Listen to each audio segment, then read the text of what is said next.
The Department of Homeland Security has issued an alert warning that violent right-wing extremists may do untold damage to our country before the Democrats have a chance to destroy it completely. President Biden moved quickly to meet the threat by signing an entire ream of absurd executive orders in the hope he could reduce the nation to rubble before conservatives have a time to attack it. Although Biden said he did not have the opportunity to read the executive orders he signed, he hoped Americans would help him achieve his goals by just assuming they're now out of work. The White House says America is facing 4 simultaneous crises, which it listed in order of complete insignificance as 1, some made-up nonsense about the weather, B, a hysterical fantasy about black people, 4, a growing shortage of inane slogans designed to make us hate one another, and 4 again, the fact that the president's plan to tackle the pandemic consists largely of wearing so many masks no one will understand him when he says that everyone is going to die. To tackle these and other looming rhetorical boondoggles, the White House declared Wednesday Climate Day, when in order to ensure the continued existence of air, the president would destroy the energy sector. He would then blow on a pinwheel to generate enough electricity to turn on a flashlight so unemployed oil workers could see their way to sticking their heads in their gas ovens, which of course would now be rendered perfectly safe. President Biden recommended the former workers either learn to code or stick their heads in the toilet instead and flush repeatedly. Biden said he was also moving to bring the nation what is either called environmental justice or just a series of fart-like noises that are equally meaningless. The president said, quote, "We must understand that the make-believe climate crisis unfairly impacts our hysterical fantasies about black people, because black people breathe more air than white people to make up for past injustices when white people hogged all the air," unquote. After Climate Day, Biden said he would declare Education Day, when teachers' unions would close down the schools to ensure minorities don't get enough education to realize what Democrats are doing to them. After that, there would be Racial Violence Day, when he would sign an executive order ensuring that each and every American minority member would receive a free gas can and a match. And finally, there would be Teletubby Rerun Day, because the president just happens to really enjoy that show. Democrats feel that by the end of next week, they will have outsmarted the violent right-wing extremists who would now show up to attack the country and find only a smoking hole in the ground where the country used to be. And oh, how the Democrats will have the last laugh then. Trigger warning, I'm Andrew Klavan, and this is The Andrew Klavan Show. I feel hunky-dunky, life is tickety-boo. Birds are winging, also singing hunky-dunky-doo. Ship-shaped, tipsy-topsy, the world is zippity-zing. It's a wonderful day, hurrah, hooray! It makes me want to sing. Oh, hurrah, hooray! Oh, hooray, hurrah! All right, we are back laughing our way through the imminent fall of the Republic. We got a lot to talk about. We're going to talk about naked women. We're going to talk about the gospel according to Crash Bandicoot. That's the sort of content that should make you want to sign on, subscribe to my YouTube channel, where if you just hit that bell, we will personally deliver new content to your home and remove your silverware while we're there. If you leave a comment and the comment is sufficiently bigoted and just completely unacceptable, we will include it on the show because it'll fit right in. Today we have a comment from Giacomo Rossi, who says, "Let's look on the bright side. Hillary will never become president." So that's the kind of optimistic thing I want to hear. You know, pessimism actually seems to be a natural part of the conservative personality, which makes perfect sense. Conservatives are the sort of people who can see how any change in the status quo could lead to irrevocable disaster. They want to preserve traditions because they're pretty sure they'll be replaced with something worse. And they want to keep government limited because they know that people can't be trusted with power. And conversely, leftists tend to be hopeful people. They believe that the same statist policies that have destroyed society every single time they've been tried are really, really, really going to work this time. Just you wait. They believe experts have the answers in spite of all the evidence to the contrary, and they believe change will make things better because things can't be any worse than they are right now. So they believe in hope and change. Now, this actually gives Democrats a certain political advantage over conservatives. Hopeful people look to the future so they can make long-term plans. Pessimists can't look to the future because they're too busy holding up the sky, which will collapse if they turn their attention away from it. But Right now would be a good time for right-wingers to borrow some of that leftist hope. Here's why. We are in almost the exact same position now as the left was in when Ronald Reagan took office in 1981. The people had just rejected the left's president after a single term, President Carter, and the country seemed to be moving sharply to the right as it's moving to the left now. Democrats had every reason for political despair. And yet, by virtue of their hope, they did not give up. They made long-term plans. They moved into the culture to sell their destructive ideas through the vehicles of the academy, Hollywood, and journalism. And in a mere 40 years, they managed to convert many American hearts and minds to the religion of leftism. They played the long game, and they won. And the fact is, though the Democrats had a majority in the House when Reagan was elected, in many ways, they were worse off then than we are now. Reagan was a brilliant president. Biden is a venal houseplant. Reagan's policies made America more prosperous and free. There is no chance of Biden's policies doing either of those things. Reagan was brilliant at making the argument for conservatism. With Biden, the argument for conservatism will make itself. Still, we're down and out right now, and if we spend our time in hysterics over each new attack on our country, we will stay that way. Instead, we should be making long-term plans. That means doing what the left did in the 80s, create culture, educate the young, report the news from a conservative point of view. It means less bloviating on Twitter and more building in real life. It means less whining about Washington and more gathering together at home to create the world we want our children to have. National political action matters, but more important is what we do with our lives, forming families, defending communities, building houses of worship so we can show the miserable victims of leftism what joy looks like. Right now, the most defiant revolutionary acts you can commit may be simple things: going to church, getting married, having children, teaching your children, and sitting down to dinner with them, speaking the truth, even when it costs you, keeping your word, living your religion. Before you go on Twitter and shake your metaphorical fist at your opponents, it might be a good idea to ask yourself, is my life an example of true conservatism? If it's not, change it. If it is, you may actually be the hope you have a hard time feeling. The left is out to destroy the America we love. You're not imagining that. But despair is surrender. Hope for long-term victory is the best weapon we have. When you go to sleep tonight, or in my case, when I lie awake tonight, you want to be on my pillow. This is a great pillow. I mean, I know it's a great pillow because I haven't been anywhere near it since my wife stole it from me. My Pillow products, they don't go flat. You can wash and dry them as many times as you want. They maintain their shape. And best of all, they are made right here in the US of A. If you don't have a My Pillow or know someone, or if you know someone who doesn't, now is the time to get one, because for a limited time, My Pillow is offering their premium My Pillows for their lowest price ever. You can get a queen-size premium My Pillow, which is regularly $69.98 for only $29.98. That's a $40 savings. Kings are only $5 more. Now is the time to buy. Not only are you getting the lowest price ever, but they're great gifts, terrific gifts. $29.98 for a queen-size premium My Pillow. Buy now, and they will extend the 60-day money-back guarantee to March 1st. 2021. Go to mypillow.com, click on the radio listener square. There you'll find not only this amazing offer, but also deep discounts on all My Pillow products, including the Giza Dream bed sheets, the My Pillow mattress topper, and My Pillow towel sets. Or you can call 800-651-1148 and use promo code DailyWire. So the theme of this show, or at least the news portion of the show, is going to be to recognize that the battle we're in is not entirely a battle between Democrats and Republicans. It's really a battle between the powerful and the little guy, and we're seeing this play out in a number of ways. The most obvious one is in this GameStop stock story, really interesting story. That I've been watching the news about it, and they explain it using so many technical terms that I want to simplify it and make sure that it's comprehensible. So let's begin with having an ordinary person come on and just explain what's going on. This is cut 4.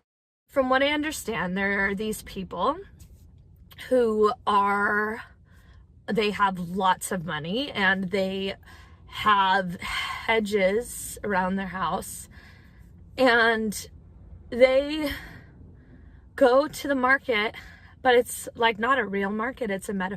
It's metaphorical, but it's real. And they go, that that company is not doing well, so I'm gonna make it do worse. So they pull out some papers and they go, who wants to make a deal? All right, that is comedian Avalon Penrose. It was very funny.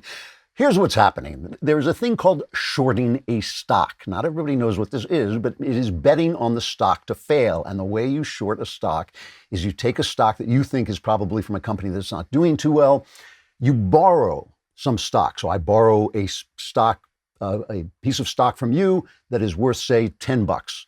I sell it for the $10. Now I have $10. I wait for the stock to go down, so it goes down to $5. I buy it back and I return the stock I borrowed to you. So now I've made $5. Now, it's a dangerous thing to do because the stock can only fall to zero. So the most I can make is the $10 that it was worth to begin with. But it can rise forever. So if I get it wrong and instead of going down, it goes up and it goes up to $1 billion, now I'm in debt. I have to buy it back to return it to you, and I'm in debt $1 billion less than the $10, right? So it's like a very dangerous thing to do. So these big hedge funds, they pick stocks that they think are going to fail. So one of them is GameStop, one of them is AMC, obviously theaters that are struggling so much during the pandemic. GameStop obviously struggling because it's a video game store. I used to love to go to GameStop. Now I can just download my games right onto my devices, right? So I don't have to go to GameStop. So it's been struggling, though they do have a lot of cash. So all these people on these what they call retail investor sites, things like Robinhood, places where you just go on and you just buy the stocks you want, led by some people on social media sites like Reddit. They said, well, why don't we buy the stock? Then the stock will go up. Not only will we screw these hedge funds that are betting against the business, we'll make a lot of money. And that's exactly what happened, right? The stock goes up and the little guys, a lot of these little guys made a lot of dough on something like GameStop, or the hedge funds got badly burned, okay? So why is this a problem? Well, it's a problem because the big hedge funds don't like getting burned. It's like boo-hoo, boo-hoo.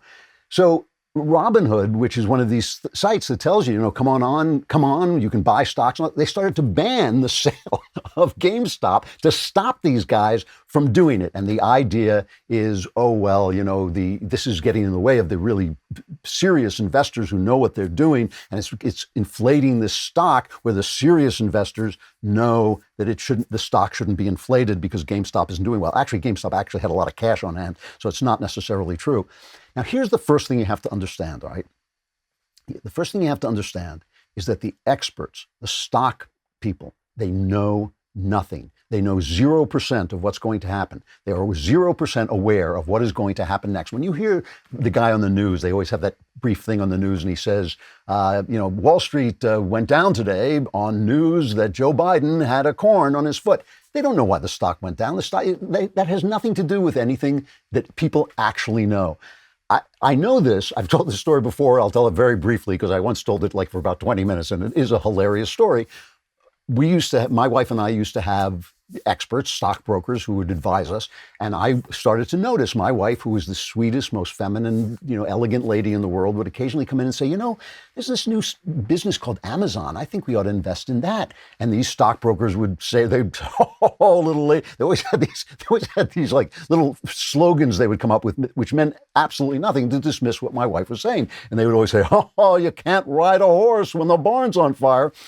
And they would tell her not to do these things. So after a while, I'm not an idiot, right? I'm watching thinking, she's always right. She is always right. We got rid of all the stockbrokers, and now my wife will come in and say, this new business, Netflix, sounds good. And I'll, light a cigar and say, honey, you just go off and buy that Netflix, and while you're up, get me a beer. Because I'm a guy, I'm still a jackass. But I understand that they don't know anything. So the entire meme of these are the serious investors. Remember, the serious investors brought you 2008. They brought you the crash. It was them who helped bring you the crash with the help of your government. So here's the thing about this. So now Robinhood bans retail investors, the little guy, And remember, these little guys, some of these little guys are guys who have lost their restaurant jobs because of the idiot shutdown, because of the mistake the government made. So they don't have the money. The guys at the hedge funds are doing great. They're doing great. They're doing online. They're having a great time. So suddenly the guys at the hedge funds are hurting, and the guy who lost his waiter job is doing great. So when Robinhood bans them from selling this, our old friend Alexandria Ocasio-Cortez tweets out, "This is unacceptable. We now need to know more about Robinhood app's decision to block retail investors from purchasing stock while hedge funds are freely able to trade the stock as they see fit. As a member of the Financial Services Committee, I'd support a hearing if necessary." And Ted Cruz retweets AOC and says, "Fully agree." Whereupon AOC accuses him of trying to kill her by saying that the election should be vetted. The election should have been tested to see if it was a free and fair election. That was trying to kill AOC. However, the point is, it's raining frogs when AOC and Ted Cruz are on the same page. And they are on the same page because both of them do have a heart for the little guy. AOC is an ignoramus when it comes to economics. She doesn't know that the stuff she's recommending has destroyed every economy in which it's ever been tried. She thinks that's not true because everything she learned in school. So she doesn't know that. But she is thinking about the little guy, and so is Ted Cruz, because he understands that freedom and capitalism, true capitalism, not crony capitalism, lift the little guy. So suddenly you start to realize, there is actually a connection at the ends of the political spectrum where people are looking to the small person against the big person. However, that is not what the Democrats are doing. The Democrats have become the party of the elite, and we have to understand that. And, I've said this before about AOC. The day AOC realizes that all of the richest people in the country, all the corporations in the country are supporting her, Wall Street supports her, it might occur to her that, why is that happening? Oh, it's because socialism cements the top level of wealth. And what it does is it gets rid of the middle level, because that middle level is a threat to the top level. So this is an opportunity. This is an opportunity for us, the right, to explain through culture, through education, through journalism, that we are the party of the little guy. In the old days, it was, the left saying, well, we support your union and we support this and we support socialism so you'll have a safety net. Now it's the right who actually supports the right of the little guy to be free, to own guns, to speak out and not be censored by corporations like Twitter and Google and all those people who are censoring people, and to basically make a living through capitalism. It is the left that has supported these shutdowns. It is the left that supports the big government. It's the left that supports all the things that take the little guy's freedom away. And this is a wonderful moment, because this is just another, the people who keep saying everything is about Donald Trump, and I keep saying nothing is about Donald Trump. Nothing is about Donald Trump. Everything is about what Donald Trump represented and the people he represented. So now those people are striking back in a new way. They're striking back through the stock market by saying, hey, we have a right to run up the stock market and make investments too. And people say, no, we need these experts. Well, I'm telling you, the experts know nothing. The experts do nothing. The experts help nothing. This is fair play in a free market. And this is what capitalism, true capitalism, looks like. And all of this stuff that Robinhood's doing should be stopped right where it is. This is the big guy, the little guy against the big guy. And America was made by little guys. It's going to continue to be made by little guys, little guys are going to continue to become big guys as long as we remain free and competition remains free. And here, now we're going to take a look at another example of this, which is going to shock you. It's climate change is another example where the left and right have common interest, little guy against big guy. All right, you're in your house a lot, and a lot of stuff is being delivered. You want to get Ring doorbells. You want to get Ring doorbells and cameras, security devices, so you can keep track of what's going on outside your door. So much happens at our front doors.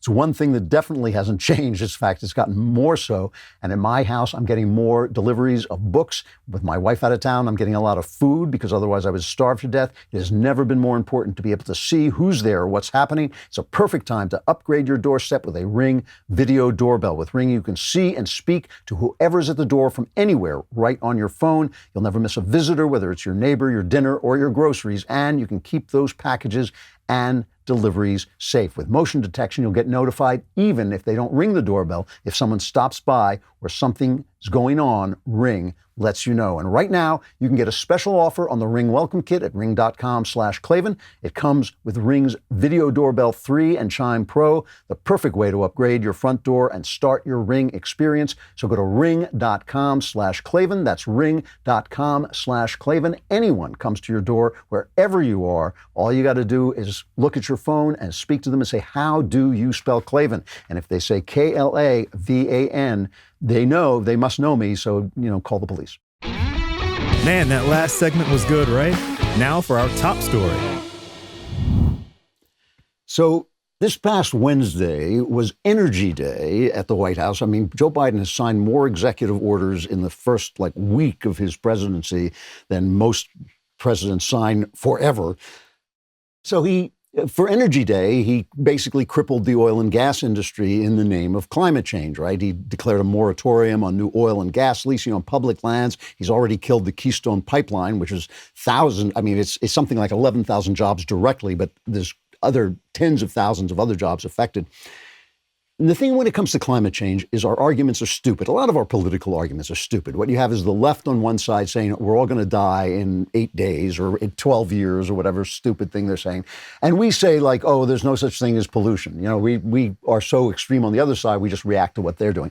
So let's just take a bottom line of saying pollution is bad and we'd like to help pollution, and maybe pollution affects climate and maybe that's a bad thing. We don't know. Nobody knows anything about the future. They just pretend. It's all pretend. But let's just say pollution is bad. We do know. If you wanted to deal with pollution and you were a politician, here's something you might say, let's do a carbon tax. A carbon tax is fair because it affects everybody equally and it creates an incentive to bring down carbon emissions, right? Or, and this is something I've been saying since this show began, you might invest in storage, energy storage, new forms of batteries, essentially. Because the problem you have with things like, wind and solar is that they don't create enough energy, and you have to be able to, if you can store it for a longer period of time and more of it for a longer period of time, that could become a more useful way of gathering energy. Obviously, you'd increase nuclear energy. You'd stop being scared by movies and, stupid stories about nuclear explosions. And you'd realize that nuclear energy, if you do it right, is extraordinarily safe, extraordinarily clean, extraordinarily plentiful. Nobody is doing any of those things. They are doing zero of those things, okay? So you know that they're not serious about what they're talking about. They're not serious about climate change. They're not serious about their terror. They're not serious about anything. And once again, and what they really are serious about is giving subsidies to their friends, giving subsidies to the people who invest in them, people who make electric cars, people who make, solar panels, give them campaign donations, and they subsidize their business, even though a lot of this doesn't help at all.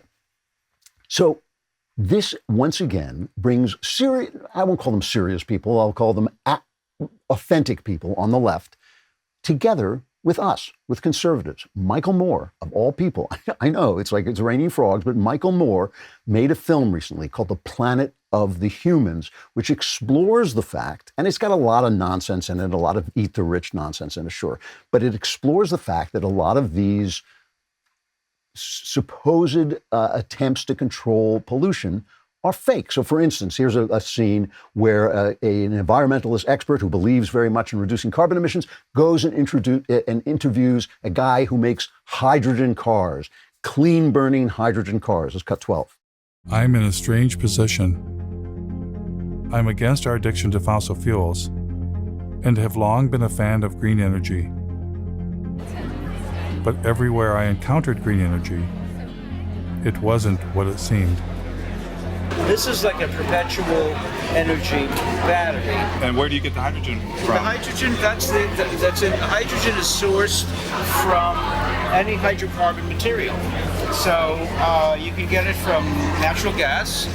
You can get it from any petroleum or oil-based product. Okay, so in other words, it's coming from oil. It's the same thing. He's getting the hydrogen from oil. They're just one step away. Then the same guy goes and explores ethanol. It's cut 13. Ethanol plants also seem to have a secret ingredient.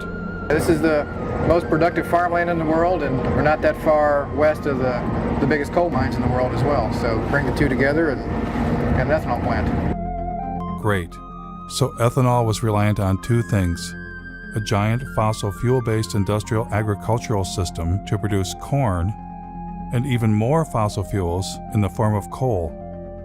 All of this in the attempt to replace fossil fuels?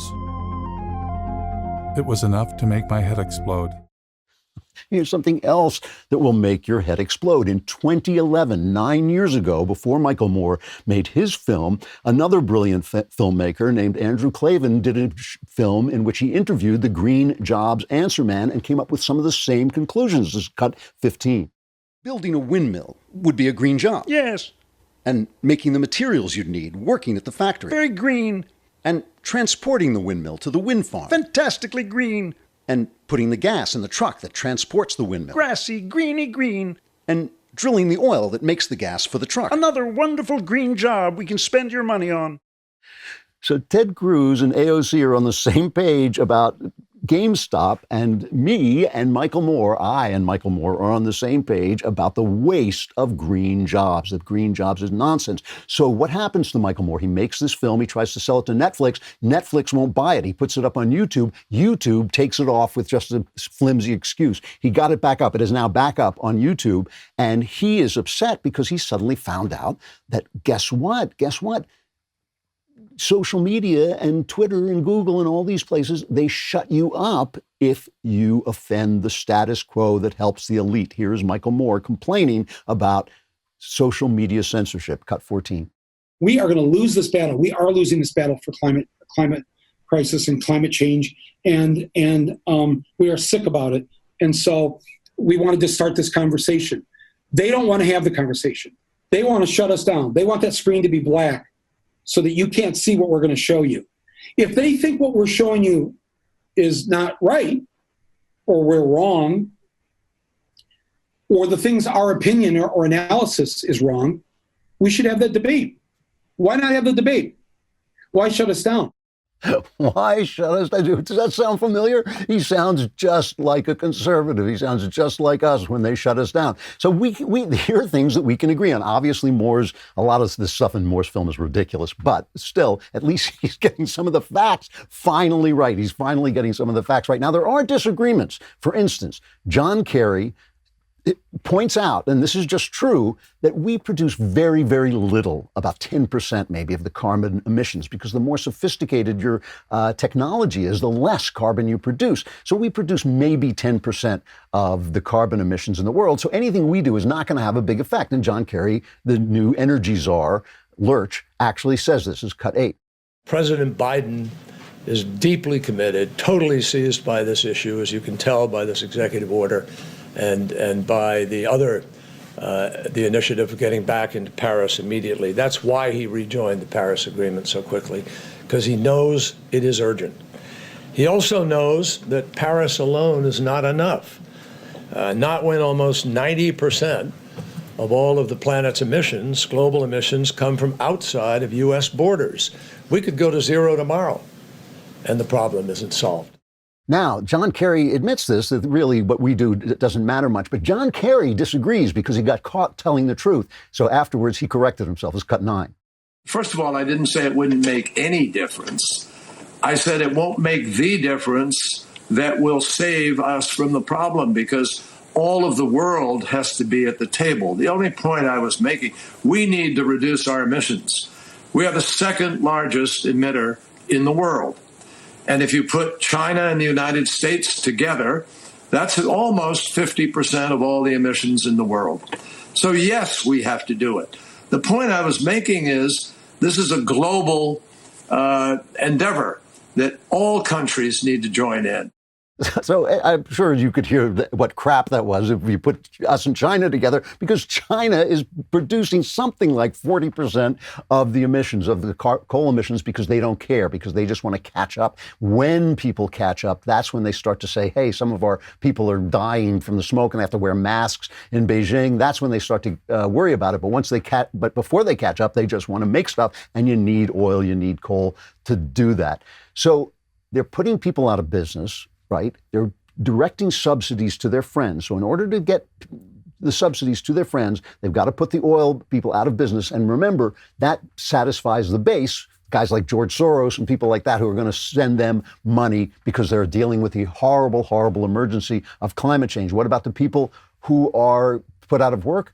They got to learn to code. Here's John Kerry telling people what to do when Joe Biden puts them out of work. This is cut 22. The President of the United States has expressed in every comment he has made about climate the need to grow the new jobs that pay better, that are cleaner. You look at the consequences of black lung for a miner, for instance, and measure that against the fastest growing job in the United States before COVID was solar power technician. The same people can do those jobs, but the choice of doing the solar power one now is a better choice.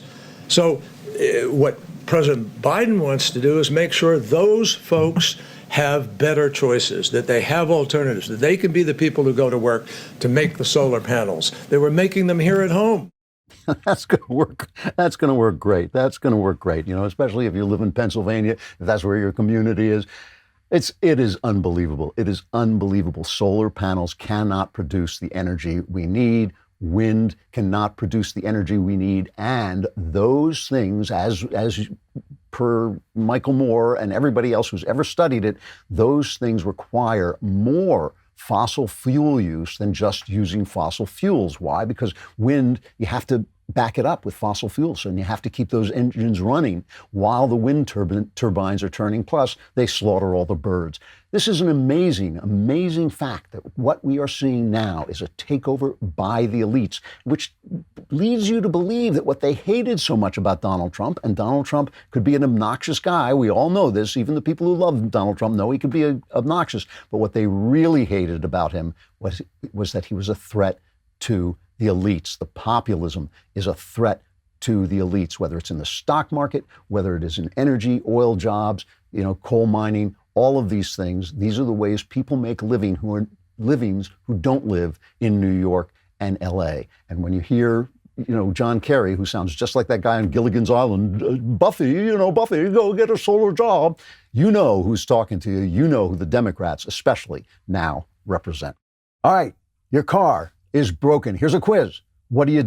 Do you get in your car, pretend to drive to an imaginary car parts place, ask the imaginary guy to look at his computer because the imaginary guy doesn't know anything more than you do? Or do you use rockauto.com? Well, just by the way I say it, that you want to use rockauto.com because it is just so cool to say rockauto.com. And that's not the only reason. The other reason is you can get just about any part you need at a price you can afford. RockAuto.com is a family business serving auto parts customers online for 20 years. Go to RockAuto.com. You got to say it like that because it just impresses the girls. Go to RockAuto.com to shop for auto and body parts from hundreds of manufacturers. The RockAuto.com catalog is unique, easy to navigate. You can quickly see all the parts available. It's an amazing selection at reliably low prices. Go to rockauto.com right now and see all the parts available for your car or truck. When they ask, how did you hear about us? Put in Klavan, and you got to say it like that. Klavan is Klavan.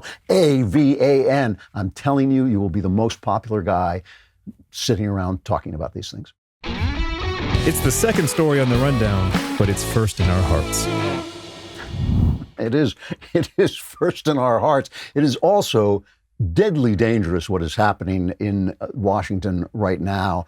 The attempt to demonize conservative voices, to basically associate them with violence and extremism and terrorism, to use the January 6th assault on the Capitol, which of course was despicable, but to use that as kind of a Reichstag fire and cause hysteria all around and shut down people's rights. And this is something, again, this is something that should concern both the left and the right, because there's only two kinds of speech. There's free speech and there's speech controlled by the powerful. And when you hear yourself wanting speech to be controlled, it's because you think you are going to have power. But just remember, it only takes a minute for them to turn on you next, because nobody has enough power to stop the real power, which is usually the government and these massive, massive corporations. So this week, the Department of Homeland Security issued its first ever national terrorism alert, right? DHS in an advisory said violent extremists opposed to the government and the presidential transitions, and we know who those guys are, could continue to mobilize to incite or commit violence though the department said it doesn't have evidence of a specific plot. So it's basically just saying, be afraid, be very afraid. And because of this, they have basically kept the National Guard in Washington, D.C. Our capital is now occupied by the National Guard, who are there to prevent the evil conservatives from coming down. And if you think this is just against those guys who went in on January 6th and they were idiots, they were thugs, I absolutely oppose everything they did, just as I oppose Black Lives Matter and Antifa and their riots. I oppose it all. But the New York Times, a former newspaper, has a story on its front page today: Republican ties to extremist groups are under scrutiny. So in other words, it's the politicians as well. Nearly 150 House Republicans, reading from the Times, supported President Donald J. Trump's baseless claims. We always have to have that word in there, baseless claims, lest you think there was anything that should be held suspicious about our elections. Nearly 150 House Republicans supported President Trump's baseless claims that the election had been stolen from him, but a handful of other Republican members of the House had deeper ties to extremist groups who pushed violent ideas and conspiracy theories, and whose members were prominent among those who stormed the halls of Congress in an effort to stop Biden's certification. So this is the AOC strain of, oh, Ted Cruz is trying to kill me. So left-wing writer Glenn Greenwald, this is a guy who writes for The Guardian. He has always been, as far as I'm concerned, he's been on the far left. He may be changing his mind now. He is the guy who has been banging the drum and sounding the alarm on this kind of thing, because he's, again, if you're a true, authentic left-winger, you're worried about freedom. You are worried about these things. He says, we have witnessed, this is Glenn Greenwald, I think he's writing in The Guardian, I'm not quite sure of that. He says, we have witnessed an orgy of censorship from Silicon Valley monopolies, with calls for far more aggressive speech policing, a visibly militarized Washington, D.C., featuring a non-ironically named green zone, vows from the incoming president and his key allies for a new anti-domestic terrorism bill, and frequent accusations of sedition, treason, and terrorism against members of Congress and citizens. Now, if there were really a danger, somebody who would know about this and somebody who is not afraid to call for the use of troops against violence would be Senator Tom Cotton, who did call for the use of troops against Antifa and Black Lives Matter, and of course got people fired at the New York Times for running his op-ed. But he's on the Senate Intelligence Committee, and you would think if there were real threats to be worried about, he would know about them. He says he does not. This is Cut 25. I'm on the Senate Intelligence Committee. I've consulted with Senate leadership. I'm not aware of threat reporting that suggests we need 7,000 troops and razor wire around the Capitol. What happened on January 6th was in part the failure of the senior security leaders on Capitol Hill to anticipate the kind of violence we saw from the mob that broke into the Capitol on the 6th. There was chatter about that on social media, yet they didn't request enough backup from the FBI or the Park Police and the National Guard. Muriel Bowser, the left-wing mayor of Washington, D.C., declined to let the National Guard that was present be armed and prepared for riot equipment. Then we had a major reaction, one might say an overreaction, of bringing 26,000 National Guard troops in for January 20th's inauguration. But the inauguration is behind us. These troops did a great job. I respect their service. They deployed on short notice, but it's time to send home the troops. So just to show you that this is not purely a Republican issue and that people do care about this, Tulsi Gabbard, who is obviously a former Democrat congresswoman, but somebody who has spoken very much with an independent voice, she makes the point, the essential point, that there is a lot of sedition going around, but it's not all on the right. This is Cut 24. The mob that stormed the Capitol on January 6th to try to stop Congress from carrying out its constitutional responsibilities were behaving like domestic enemies of our country. But let's be clear. The John Brennans, Adam Schiffs, and the oligarchs in big tech who are trying to undermine our constitutionally protected rights and turn our country into a police state with KGB-style surveillance are also domestic enemies and much more powerful and therefore dangerous than the mob that stormed the Capitol. See, that to me is the voice I want to hear from my politicians on both sides. I don't have to agree with you as long as you are reporting the facts. And that is absolutely right. John Brennan, Adam Schiff, they are also people who are undermining our country. Twitter, Google, Facebook, also gutting the Bill of Rights by censoring people that they disagree with. And this is just a really, really important fact because, once again, this is the powerful control speech. And when you look at the people in the news, you are looking at the voices of massive corporations. You know, I'm watching Jake Tapper, I think it was Grabian, put out this mashup of Jake Tapper talking about the battle for the attack on the Capitol. This is Jake Tapper, who defended CNN's reporting when they said that the riots from BLM and Antifa were mostly peaceful. He defended that reporting, saying, well, they said that there was violence, but they said they were mostly peaceful. This is the way Jake Tapper has been talking about the assault on the Capitol ever since it happened, cut 6. Capitol ransacked by MAGA terrorists, the assault perpetrated by the MAGA terrorists. The MAGA terrorists. Deadly attack by MAGA terrorists. The MAGA terrorist mob. A terrorist attack on the U.S. Capitol. Far-right domestic terrorism, a huge problem in this country. Nobody supports terrorist attacks, or I used to think that anyway, but nobody rational supports terrorist attacks. Should there be repercussions for your colleagues who played a role in inciting this terrorist attack? You can't have presidents of the United States inciting terrorist attacks on the Capitol. Incited a terrorist mob. Incited the terrorist attack, and the terrorists that he has emboldened. But after the terrorist attack on the Capitol, that deadly terrorist attack, the deadly riot, the terrorist attack, the deadly terrorist attack, and that's not even including the terrorist attack. So we will leave it to Rand Paul to make the obvious point, is cut 23. But what of Democrat words? What of Democrat incitement to violence? No Democrat will honestly ask whether Bernie Sanders incited the shooter that nearly killed Steve Scalise and volunteer coach. The shooter nearly pulled off a massacre. I was there because he fervently believed the false and inflammatory rhetoric spewed by Bernie and other Democrats, such as the Republican health care plan for the uninsured is that you die. As this avowed Bernie supporter shot Steve Scalise, nearly killing him, and shot one of our coaches and 2 or 3 of our staff, he screamed, "This is for health care." Ask me or anyone if that's incitement. See, you know, one of the things that I think is missing from political talk and from political talk radio, and this is on the right and the left, is a little bit of cynicism about your guys, right? In other words, of course, we're all cynical about the opposition, but when you start talking about your guys, the guys that you support, you should be a little cynical about them too. And this goes for left and right. You know the old Latin expression, you've probably heard the old Latin expression, cui bono? Who profits?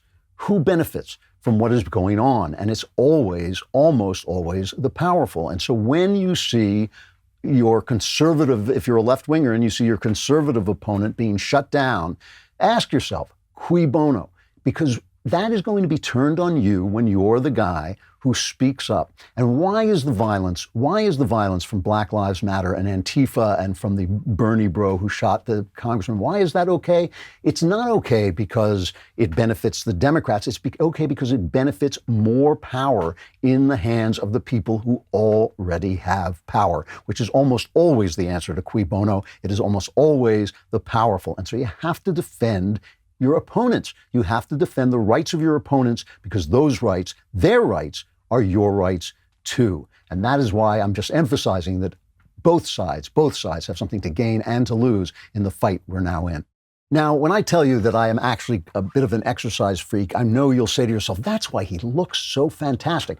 And I love my Echelon bike. They gave me this bike, and I got to say, I love this thing. It hooks up to your iPad or whatever tablet you're using, and you can get live or on tape instructions from people on how to use the bike, and they'll put you through a 45-minute workout that really, really will help you out. It is great. And Echelon doesn't just make bikes. They offer the next generation of connected fitness mirrors, rowing machines, and their Echelon Stride Smart treadmill. No matter what your favorite fitness activity, Echelon gives you a fun and challenging workout from the comfort of your home. World-class instructors, and unlike their competitors, Echelon is affordable for everyone, and one membership lets up to 5 family members all work out at the same time. Go to echelonfit.com/Klavan. That's ECHELON FIT.com/Klavan. I know what you're saying. You're saying, Echelon, I can spell Echelon, but how? Tell me how. Please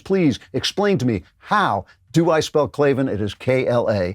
There are no E's in Klavan. I just make it look this easy. All right, enough politics. Let's talk about naked women.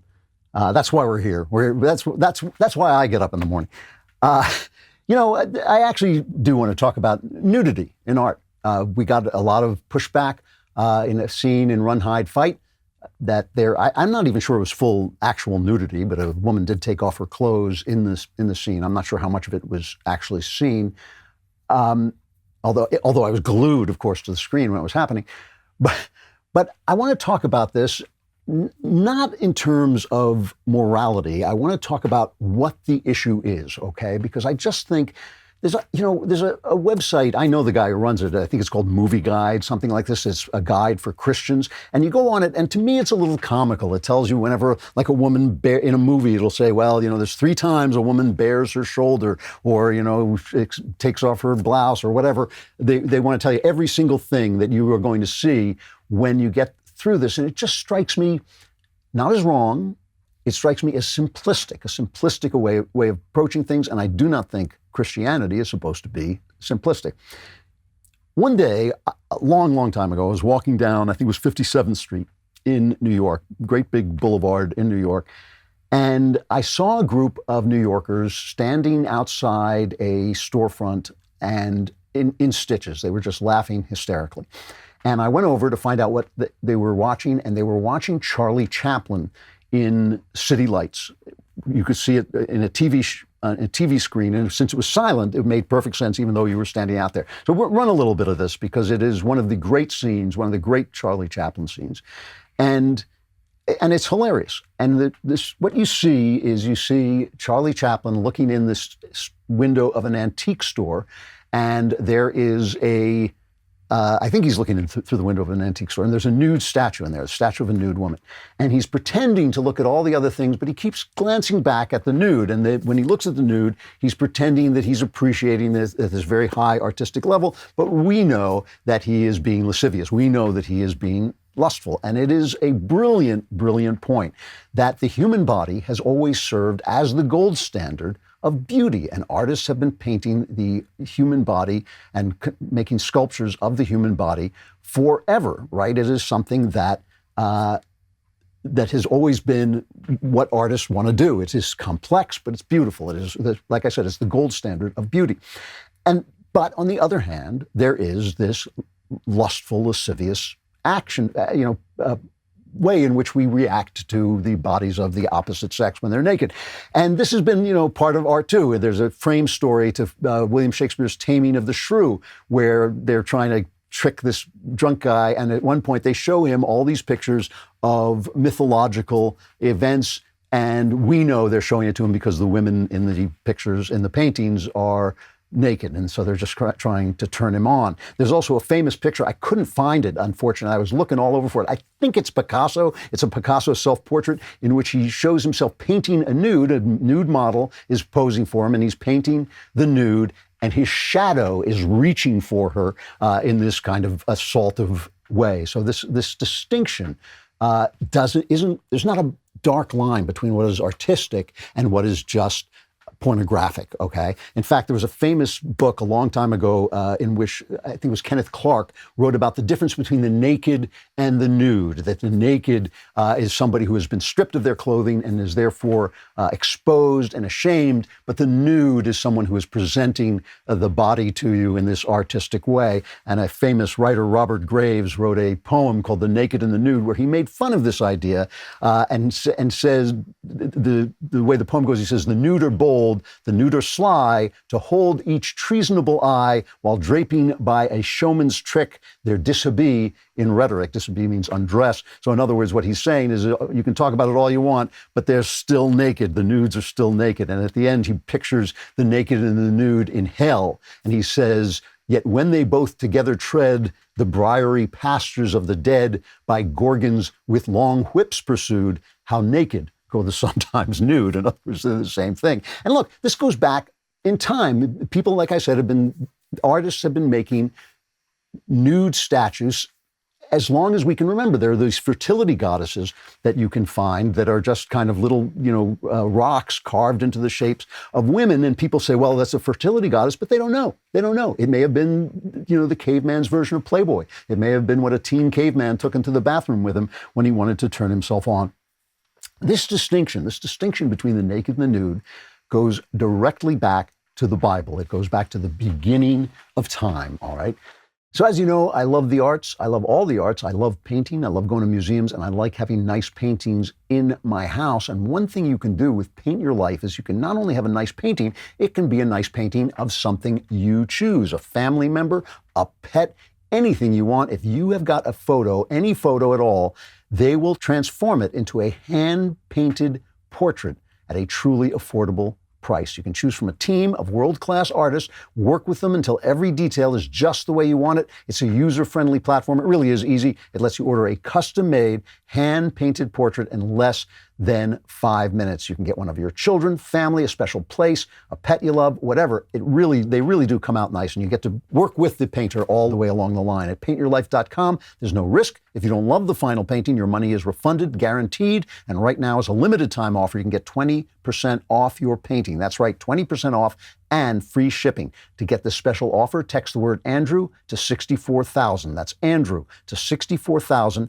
Andrew to 64,000. Paint Your Life will help you celebrate the moments that matter most. Terms apply. It is available at paintyourlife.com/terms. Again, text Andrew to 64,000.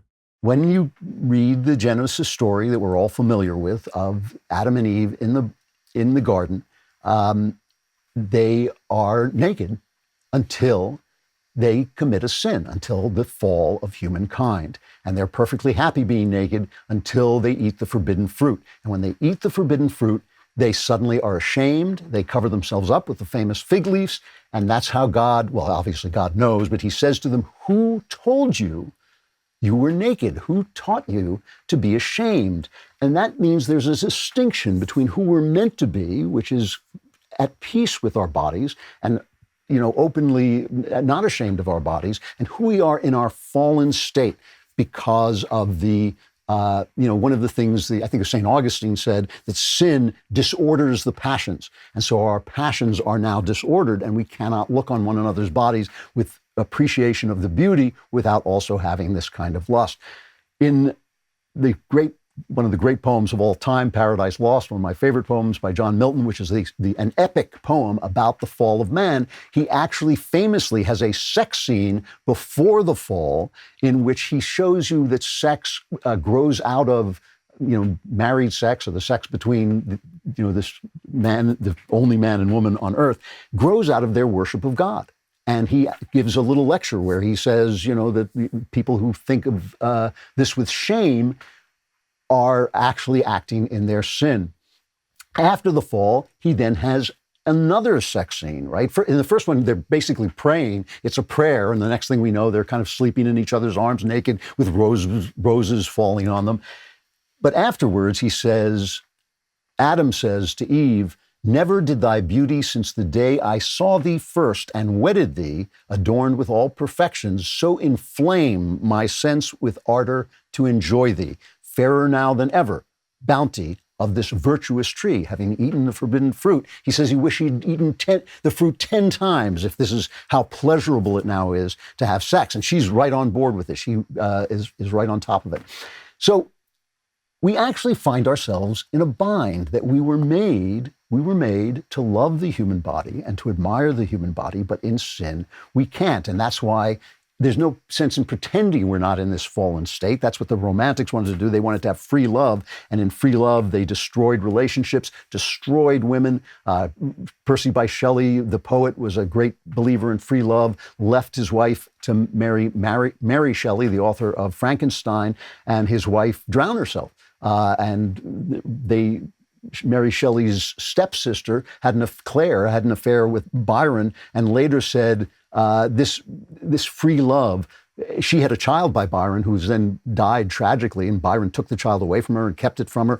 And Claire later said, the worshippers of free love not only preyed upon one another, but preyed equally upon their own individual selves, turning their existence into a perfect hell, because, of course, it's women who suffer most under free love, and it's women who get abandoned. And the process by which, the body becomes an object of lust, and the body becomes an idol. That's what it is. It's idolatry. The body becomes an idol. It's something that continues. There's a famous poem by Gustave Courbet. It's called The Origin of the World, and it's just a pornographic painting of a woman's vagina. So that's the origin of the world. That is the ultimate in idolatry. The origin of the world is not God, but it is basically the flesh. So the question of nudity is just a complicated question. The question of don't show me anything, shut down all the museums, cover up all the figures on the Sistine Chapel with drapery, which is what they did. They actually hired an artist to come on and paint drapery on Michelangelo's nudes. It seems small-minded to me. It seems not quite right, just as the attitude of the left, oh yeah, even pornography is fine, what's the problem, it's great. All of that, the fact that our culture has become pornographic, our culture is trash now, and it does abuse women, all of that is also, of course, quite obviously wrong. But this is at the heart of the Christian life, okay? And that's why we're going to talk in a minute about the gospel according to Crash Bandicoot, because who else but Crash Bandicoot would know to talk about the gospel? But I just want to end this with a famous sermon that was given by C.S. Lewis. And it was called A Slip of the Tongue, I think. And I think it was it's in The Weight of Glory. You can read it in his collection, The Weight of Glory, one of the great collections. And I think it is the last sermon he ever gave. And he was talking about the fact that he was praying a Anglican prayer that said, O God, the protector of all that trust in thee, without whom nothing is strong, nothing is holy, increase and multiply upon us thy mercy, that through being our ruler and guide, we may so pass through things temporal that we finally lose not the things eternal. So we live life without losing our eternal salvation, right? And as he was praying, he made a slip of the tongue, which he said he thought was a Freudian slip of the tongue, where he said, he prayed that I might pass through things eternal so that I lose not the things temporal. And he said this was a Freudian slip. It actually expressed his desire not to be taken away from the good things in life. And this is the question that all of us are always asked. Are we willing to sacrifice $1 in order to tell the truth? Are we willing to sacrifice a roll in a hay with a cute 20-year-old in order to keep our families together? Are we willing to sacrifice things? Do we really believe in God? And if we believe in God, we feel that we should be able to move toward a full enjoyment of God's beautiful creation without turning it into an idol. But we're almost never able to do that. So the answer to people who say, there should be no nudity in art, there should be no nudity in film and all of this, is the only point I want to make is that it's a complicated question, and we have to turn to the Bible to understand it better, understand what our reactions should be. And in order to do that, we have to first turn to Crash Bandicoot. So one of the many things that makes me feel like an idiot is the fact that I use the internet without thinking about it. I don't think about all the people who are out there looking to steal your identity, and they've got a new tactic for stealing your credit card and personal information. This is it's called a web skimming attack, or e-skimming. They inject malicious code into a compromised e-commerce website's checkout process that pulls your order information to display it on a fake checkout page that steals your information. So if you don't want to feel like an idiot, it's important to understand how cybercrime and identity theft are affecting our lives. We put our information at risk on the internet every single day. You could miss certain identity threats by just monitoring, say, your credit.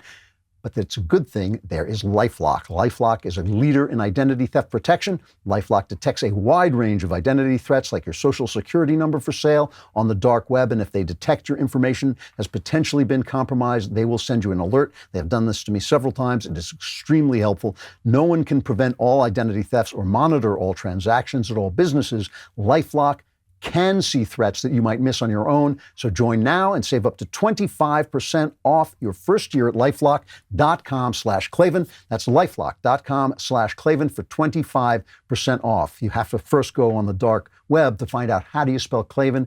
It's a secret. It is Klavan, just between you and me.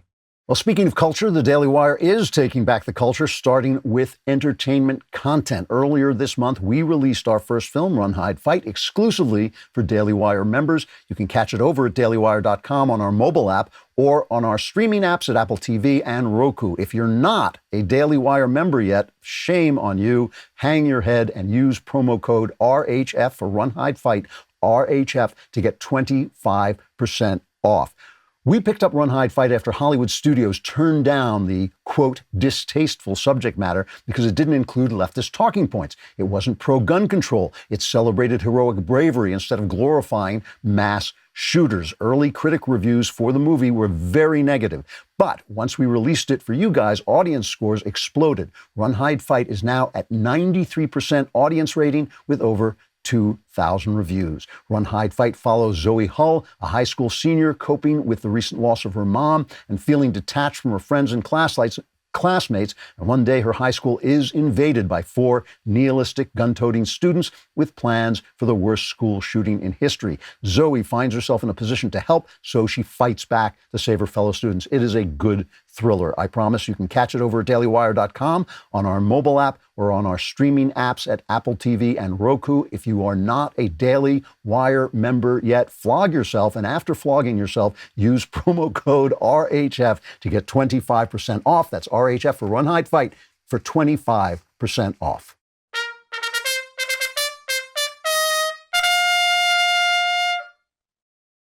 So I want to start by reading this passage from St. Paul's letter to the Galatians, or the Galatians, depending on whether it was raining. And it's a little bit long, but it's worth reading because it's always kind of puzzled me a little bit. And I'll tell you why after I read it. He says, walk by the Spirit, and you will not gratify the desires of the flesh. For the desires of the flesh are against the Spirit, and the desires of the Spirit are against the flesh. For these are opposed to each other to keep you from doing the things you want to do. But if you are led by the Spirit, you are not under the law. Now, the works of the flesh are evident: sexual immorality, impurity, sensuality, idolatry, sorcery, enmity, strife, jealousy, fits of anger, rivalries, dissensions, divisions, envy, drunkenness, orgies, and things like these. I warn you, as I warned you before, that those who do such things will not inherit the kingdom of God. But the fruit of the Spirit is love, joy, peace, patience, kindness, goodness, faithfulness, gentleness, self-control. Against such things there is no law, and those who belong to Christ Jesus have crucified the flesh with its passions and desires. If we live by the Spirit, let us also keep in step with the Spirit. Let us not become conceited, provoking one another, envying one another. Now, St. Paul was not that thrilled with sex in general. He said it's better to marry than to burn, right? This is better to marry than to burn, but that doesn't make it sound like that much fun, where most of us actually quite enjoy sex, and actually people like me think it is can be a spiritual activity when done in love. And when I look at people who are really grimly opposed to any form of sexuality but their own, or who think that they should be in charge of other people's sexuality, which I do not believe is something that Jesus instructed us to do. Nowhere did he say, go bother other people about what they're doing. He said to look after yourself. They seem joyless. They seem joyless to me. And obviously, sex is one of the great consoling aspects of life. It is one of the great consolations of life that we can come together in love and pleasure and bliss. And so I think that the rap on Christianity that is sometimes anti-sex, I think has some validity and should not have validity. So what does it mean then to resist the flesh and live in the Spirit? This brings us to Crash Bandicoot. For those of you who have never played Crash Bandicoot, it is a spectacular game where you take this Bandicoot and he has to jump over things and climb things and slide over things and fight enemies and all this stuff. And It's hard. I know it's hard because it's even hard for my son Spencer, no relation, who is a much better gamer than I am. But I play it and it is just bone-breaking hard. And recently I was playing it, the new one, Crash 4, and I realized that I was furious. I was so frustrated. I was in agony of frustration. I wanted to throw the controller across the room. I was so ticked off. And I stopped and I thought to myself, well, wait a minute. A, this is supposed to be fun.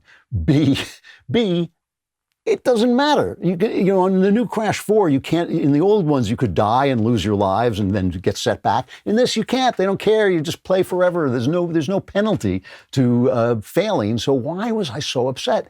And it made me think back to something else, that I used to play tennis. I don't anymore because I have an injury in my arm, but I used to play tennis, and I love tennis, and I love to compete. And I am very competitive. And I would play tennis just like I was going to die if I didn't win that game, right? And there came a day when a ball dropped, and I was playing with friends, you know, the ball dropped and it was very close to the line, and I was not sure whether it was in or out. It was another guy's shot, and I called it out, and I was not sure. And I went home and I thought, oh my God, I don't think I cheated. But in that moment, you know, you should get, obviously, the right thing to do is to give, anytime you're not sure, you give the shot to the other player. That is the gentlemanly, correct thing to do. And I was appalled by myself. I talked to the guy, the pro who was teaching me, and he said, oh, that happens to all of us. It is something we have to teach ourselves. Now, here's the important thing. I was a subpar tennis player. I mean, I was extremely fast, but I was a crummy tennis player. I wasn't playing for money. I wasn't playing for status. I was playing with friends. I was at a club. I was a mediocre tennis player. I was never going to be much more than a mediocre tennis player. I won a tournament once at like the wheelchair level. I mean, that was how well I played. The flesh doesn't distinguish. That is the important thing. The flesh does not distinguish between something that matters, like pulling a kid out of a burning building, and something that doesn't matter. The flesh is completely unbridled in its desires. It wants to win a nonsense, meaningless, mediocre tennis match as much as it wants to win the Wimbledon. You know, as much as a guy wants to win Wimbledon, that's how much, if you're competitive like I am, that is how much you want to win a tennis match. The flesh cannot distinguish, right? So when you are in a bar, and I've mentioned this before because this is a thing that has happened to me numerous times, and a beautiful and young girl sits down next to you and is either drunk or just stupid enough to be attracted to you, one or the other. In my case, is usually just drunk out of their minds. The flesh can't distinguish between that and making love to somebody you love and have committed your life to. The flesh doesn't know the difference. You have to tell the difference between Crash Bandicoot and fighting a battle to the death, between playing tennis and for fun and playing tennis for $1 million, or doing something actually important, something that actually has meaning, between the girl at the bar and the commitments of your life. You have to tell the difference. And that means there is a difference between you and your flesh. Your flesh can't distinguish. You, whatever that means, you can. So Jesus said, you remember Jesus, you have heard that it was said of old time, thou shalt not commit adultery, but I say unto you that whoever looketh on a woman to lust after her has committed adultery with her already in his heart. And if your right eye offends thee, pluck it out and cast it from you. For it is profitable for you that one of your members should perish, and not that your whole body should be cast into hell. And if your right hand offends you, cut it off and cast it from you. For it is profitable for you that one of your members, like your hand, should perish, and not that your whole body should be cast into hell. In other words, don't play Crash Bandicoot if you can't play Crash Bandicoot without kicking the TV set in, right? Don't look at nudity. I mean, I know people who say, you know, I couldn't watch Game of Thrones because I would be addicted to porn. I am addicted to porn, and if I stay away from it, I can resist it. But if I watch the nudity in Game of Thrones, some of which was pornographic, but if I watch the nudity in Game of Thrones, I will become addicted to porn. If your right eye is going to offend you, cut it out. In other words, if this is going to destroy you, stay away from you. Stay away from it. But that doesn't mean that you cannot distinguish. It doesn't mean, for instance, as I trained myself to do when you're playing tennis and when you want to win badly, if there's a doubtful shot, you give the doubtful shot to the guy across the net. You give it to your opponent, right? Because that is the right thing to do. And so if you can do the right thing, you can enjoy some of the complexity of life. I can walk into a museum and see the nudes in a museum. I can watch TV shows and see the nudes in TV shows without coming undone, without my life coming undone. And that, I think, is a somewhat more complex way of dealing with the world and its beauty and its beauty and your sinfulness. And I think that we have to have a little bit of complexity, or else we deprive ourselves of joy. You should not deprive yourself of joy unless you cannot make the distinctions that the Spirit makes, that the flesh can't make. So, as you know, in the show, we like to bring on occasionally somebody who is intelligent and articulate just for a change of pace. Today, we want to talk to Christopher Rufo because he is dealing with some of the most important things that are coming out of Washington. He has been dealing a lot with the white privilege critical race theory training that is being foisted upon people, not just by the government, but also at the corporate level. He's a filmmaker, writer, policy researcher, a contributing editor, as am I, to City Journal, and a research fellow at the Discovery Institute's Center on Wealth, Poverty, and Morality. Chris, you there? I'm here. Good to be with you. It's good to see you. How you doing? Very well, very well. All right, I want to begin by just playing this clip of Biden signing one of his endless executive orders, this one on equity. Look, in the weeks ahead, I'll be reaffirming the federal government's commitment to diversity, equity, and inclusion and accessibility, building on the work we started in the Obama-Biden administration. That's why I'm rescinding the previous administration's harmful ban on diversity and sensitivity training and abolish the offensive counterfactual 1776 Commission. Unity and healing must begin with understanding and truth, not ignorance and lies. So you hear that, Chris? What do you think? What are you imagining he's actually saying? Yeah, it's really great. I think he embodies perfectly Machiavelli's idea that you need to kind of perform the virtues while you can execute under the surface the vices. And you look at the language, right, where it's diversity, inclusion, and equity. The acronym that I like is not DEI, but actually DIE. You know, that's what happens to your institutions once you implement it. But it's a subtle shift, right? And I think this is deliberate. You know, the American value of equality that this country was founded on imperfectly, that Abraham Lincoln sacrificed for, and then the civil rights movement actualized to a degree that we hadn't seen before, is equality. And that's the rhetoric for the last 250 years of the United States towards which we go. He's replaced it with equity. And the idea behind equity and critical race theory is that those old values, individual rights, freedom of speech, private property, the Constitution, give the kind of camouflage or the pretext of equality, but they really hide a kind of subterranean racial domination.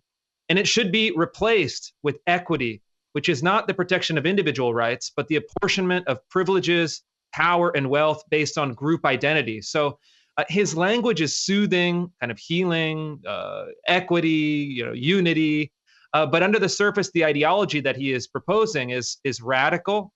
It's anti-constitutional, deliberately, and it's quite dangerous. Equity, I mean, this idea that you can give things to a race is just a racist idea, it seems to me. But we're being told now that if we believe that we should try to act without racism, we're being told that is in fact racism itself. Is that a fair assessment?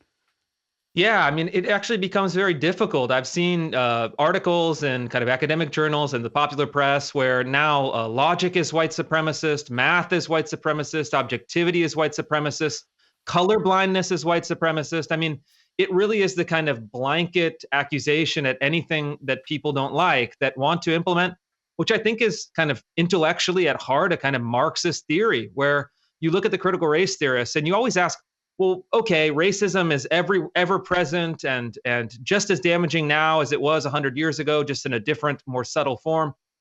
what do you want? What is the solution? And at the end of the day, and in the literature dating back to the 1990s, it's large-scale seizure of property and assets, redistribution of land along the African decolonial model, and a kind of restructuring of society so that all of the statistics provide kind of mathematically equal outcomes. And we've tried that. That's a political kind of proposal that has been that was proposed in the 1840s, attempted in the 20th century, and led to nothing but heartbreak. And I find it just astonishing that someone like Joe Biden, who to me is not a radical, he's a kind of New Deal retail politics Democrat, would be just allowing this to be his kind of centerpiece of the first few weeks of his administration.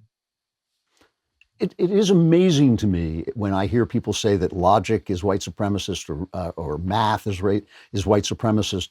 It's amazing to me that people don't point out how incredibly racist that is, how incredibly denigrating that is to people who are not white, to say that they can't do math, that they can't do use logic. It's just an incredibly racist statement. You have been in the forefront of battling critical race theory. If you could sum up critical race theory in a couple of sentences so we know what we're talking about, what does it even mean? What is critical race theory? Yeah, critical race theory is the idea that society can be divided neatly into oppressor and oppressed. So it's taking that old Hegelian Marxist dynamic.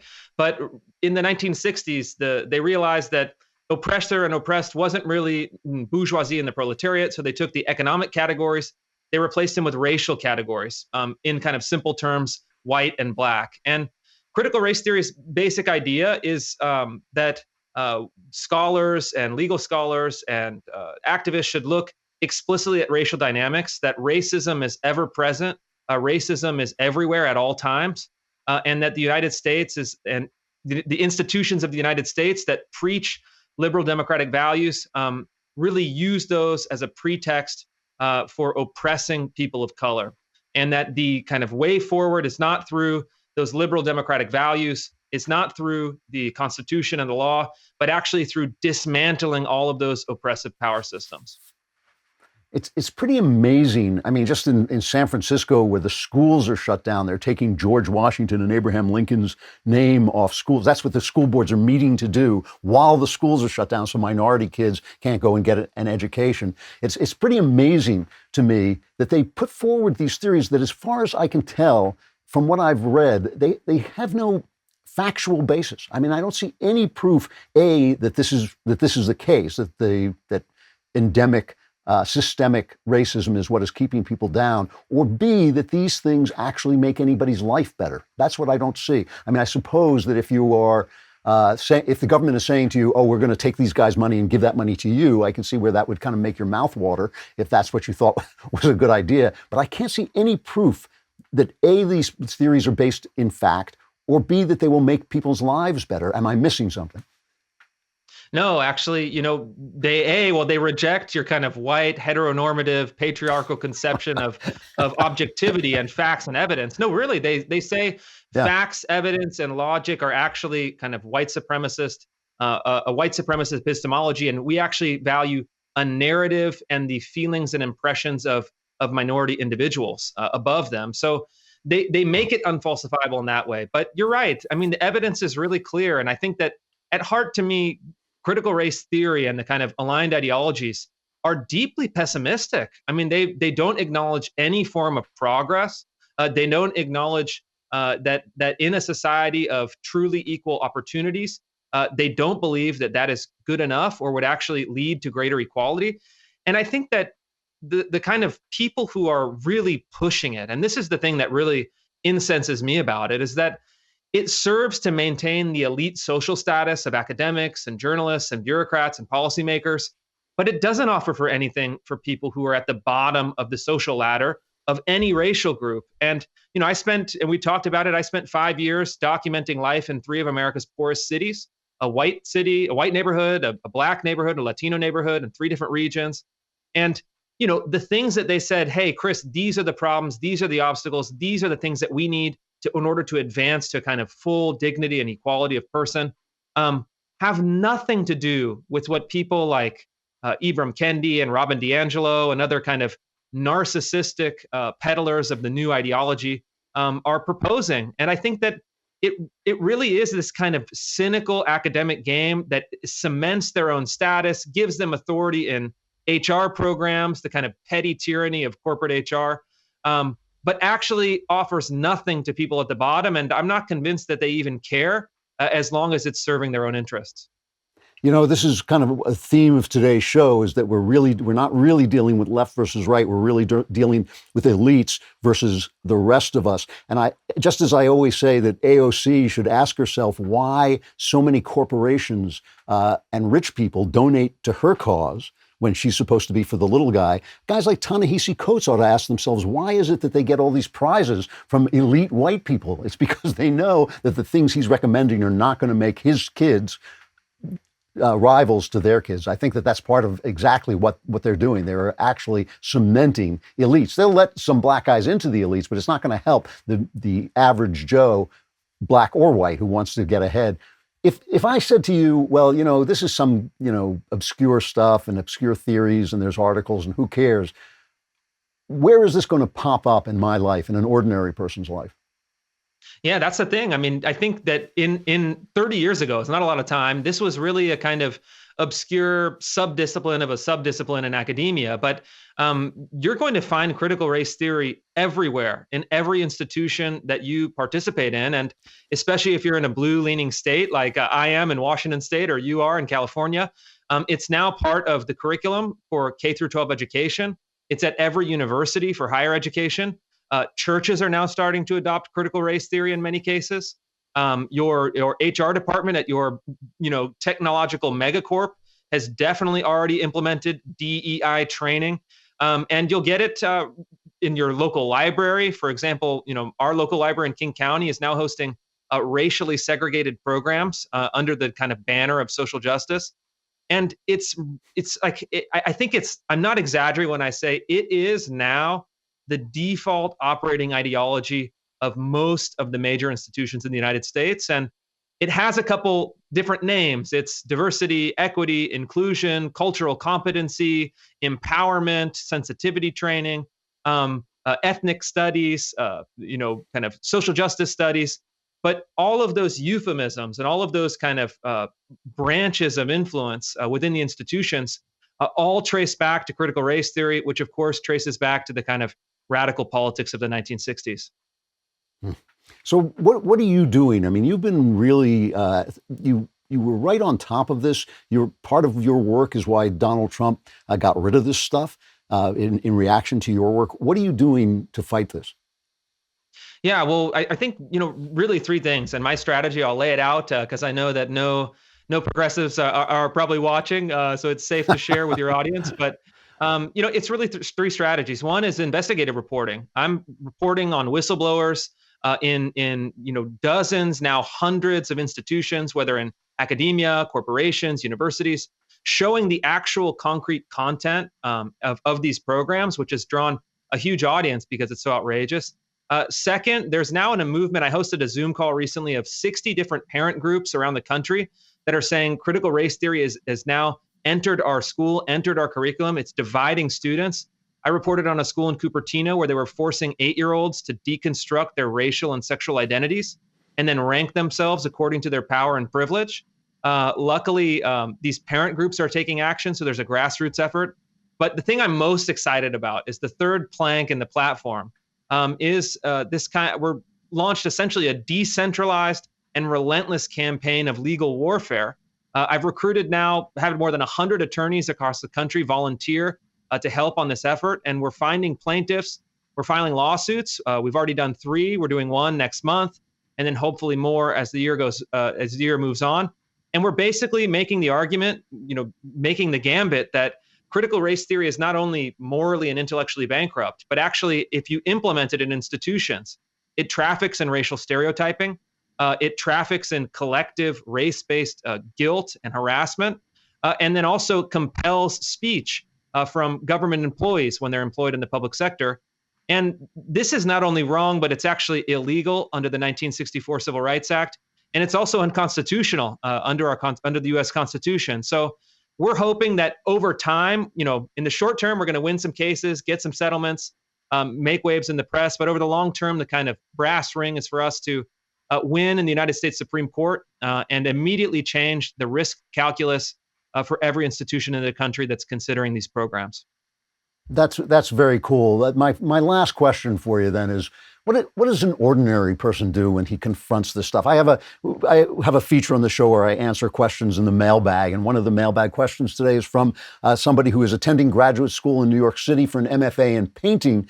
And the annual show this year is a BIPOC exhibition, meaning a show displaying the talent of Black, Indigenous, and people of color.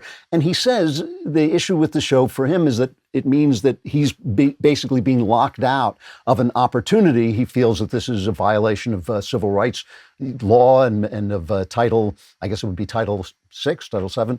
But he feels, and he wants to know, he says, this is his question. He says, is this worth fighting over? A friend tells me I am up against the dominating ideology of the time and nothing can come from fighting except my own cancellation. Do you think this is an issue worth fighting over? The show will give a lot of exposure to emerging artists, just not ones of a particular skin color.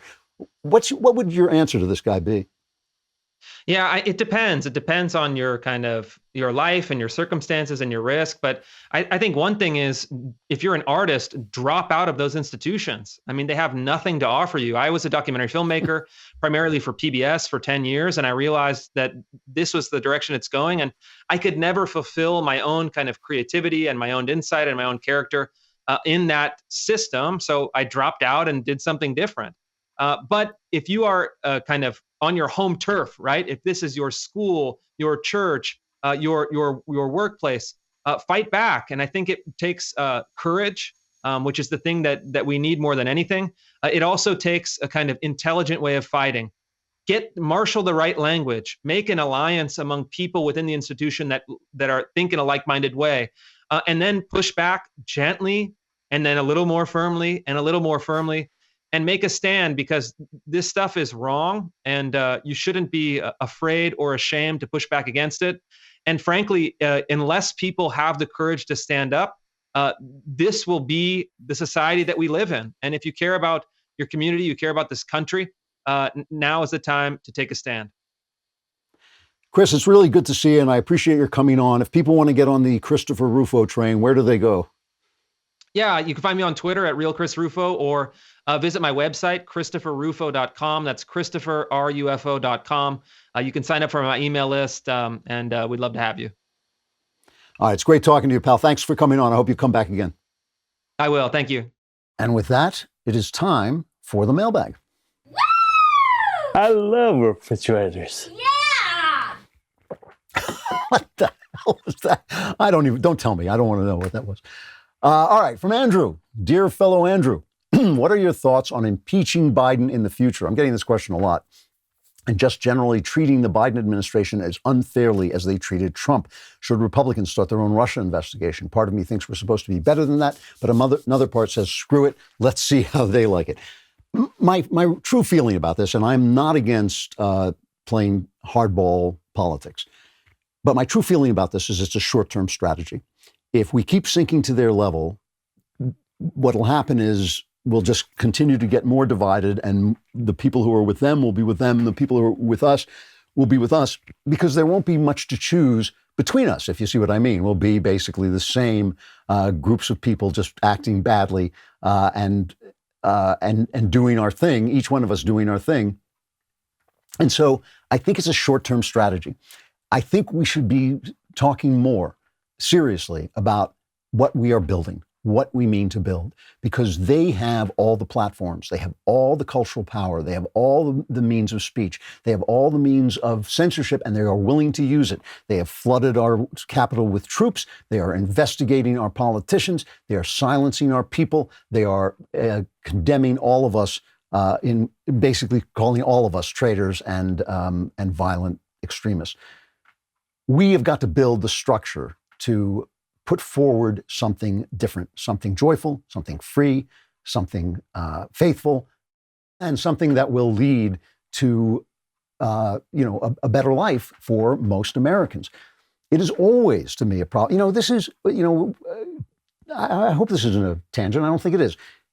In the Bible where it says, judge not lest you be judged, a lot of people say, well, what that means is this and it means that. Don't judge hypocritically. And I say, no, it means judge not lest you be judged. If you are talking about the bad things that other people are doing, you are not talking about the good things that you should be doing. This is true in your personal life. If you were worried about what kind of sex the guy next to you is having, you're not worried about making your sex life full and rich and free.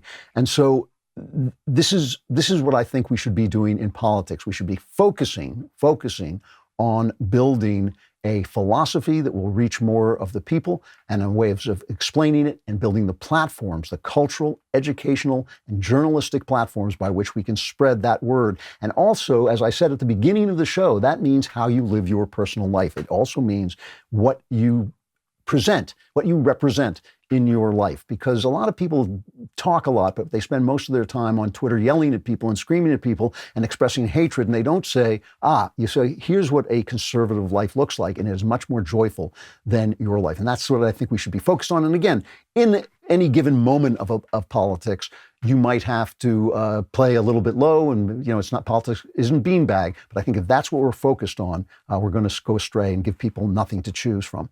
From Anonymous, you recently discussed Woody Allen's conversation with Dostoevsky within his Match Point and Crimes and Misdemeanor films, and you seem to have disdain, I don't know if that's the right word, but disdain for Woody's glamorization of moral relativism, that a person could commit murder and not have a nagging conscience. I was just pointing out the flaws in what I thought that philosophy was, but you also seem to indicate that you did not want to write stories that glorified immoral behavior. That being said, I watched your film A Shock to the System, which seems to mirror Woody's same amoral sentiment. Did you contradict yourself? He says, yes, you were vast and contain a multitude.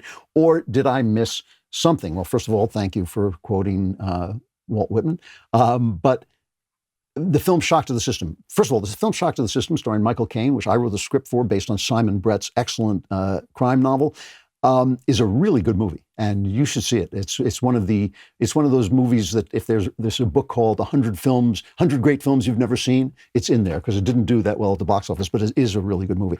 And it's about a guy who murders his way to the top of an organization.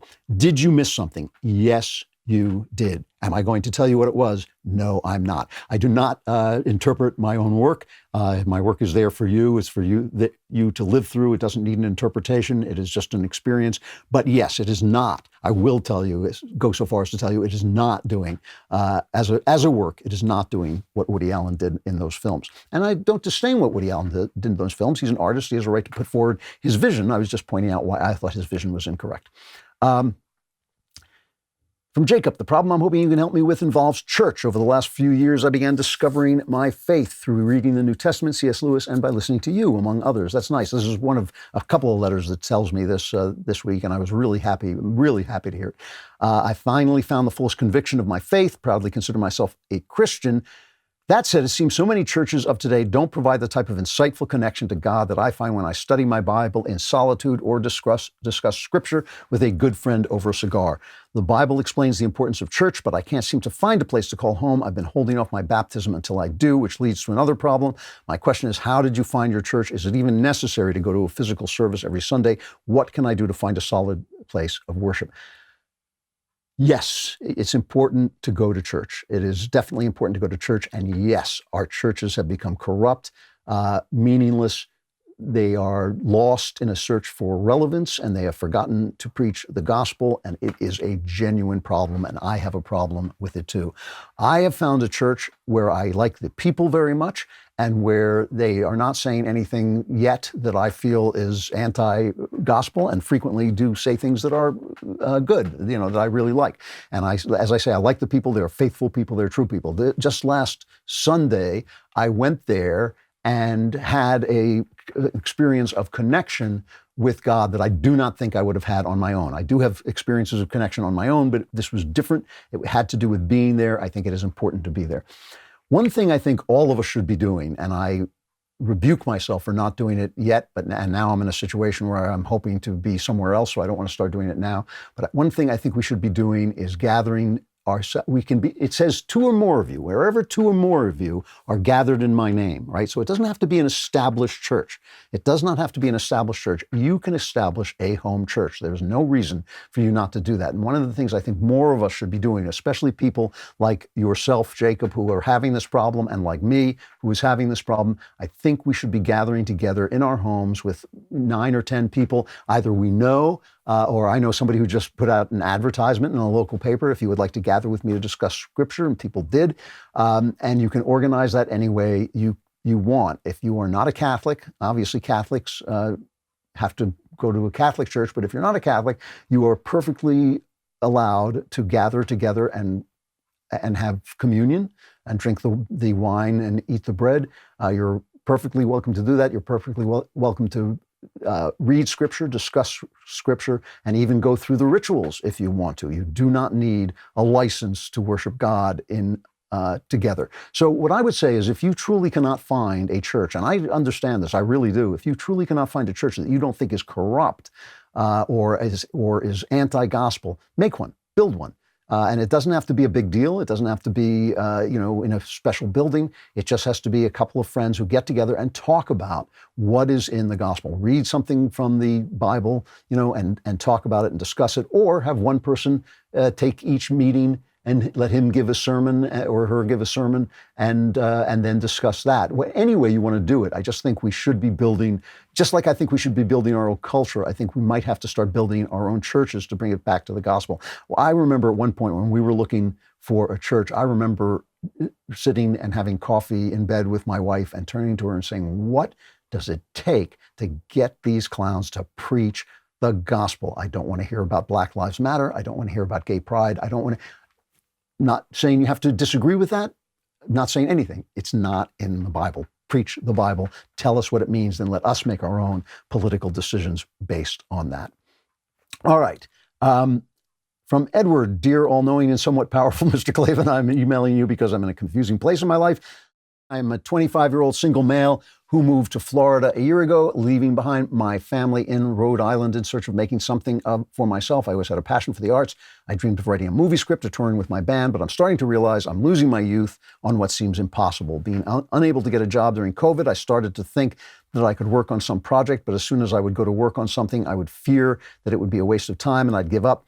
I would then spend a huge chunk of 2020 playing video games to escape. I'm scared of being a failure. Do I try to make it in the arts knowing that the odds are against me, or do I suck it up, get a 9-to-5 job, and hope that I don't hate where I end up? If the former, what advice do you have on what to do and where to go? I would get a job if I were you.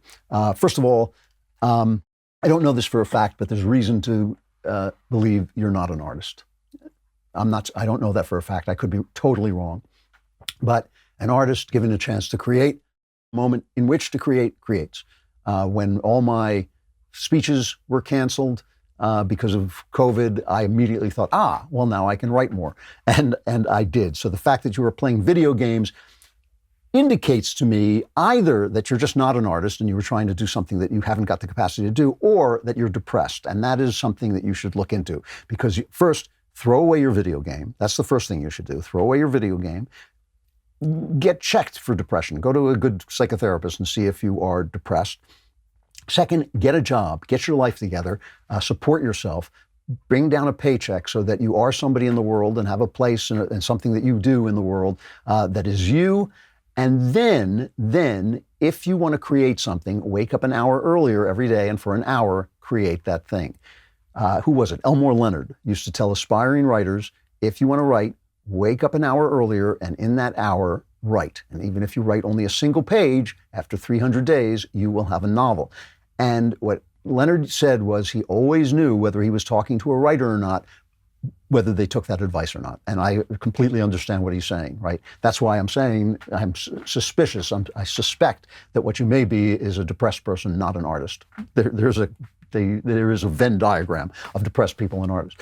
But if you should the first thing you should do is get your life together. You should support yourself. You should do a job that you can respect. It doesn't have to be the job that you love, it's just a job that you can respect. Any honest work is respectable. Any honest work will elevate you if you do it, if you put your hands on, when you put your hands on something, you should have respect for the thing you put your hands on.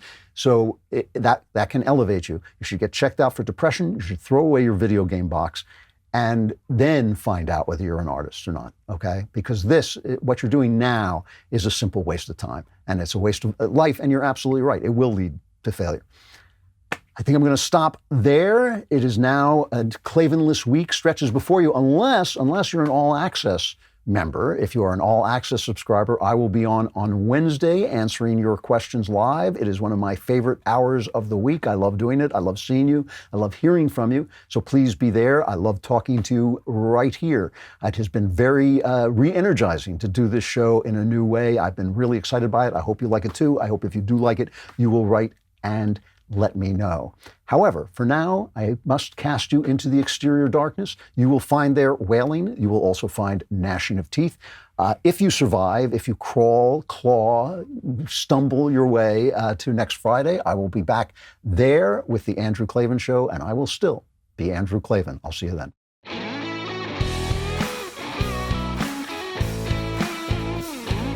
The Andrew Klavan Show is produced by Robert Sterling. Executive producer, Jeremy Boring. Our technical director is Austin Stevens. Supervising producer, Mathis Glover. Production manager, Pavel Vidowski. Edited by Danny D'Amico. Lead audio mixer, Mike Coromina. Animations are by Cynthia Angulo. Production coordinator, McKenna Waters. And our production assistant is Jacob Falash. The Andrew Klavan Show is a Daily Wire production. Copyright Daily Wire 2021. A college professor is placed on indefinite leave for referring to a racial slur on an exam. Alexandria Ocasio-Cortez accuses Ted Cruz of attempted murder, and China begins using anal swabs for COVID testing. All that and more today on The Matt Walsh Show.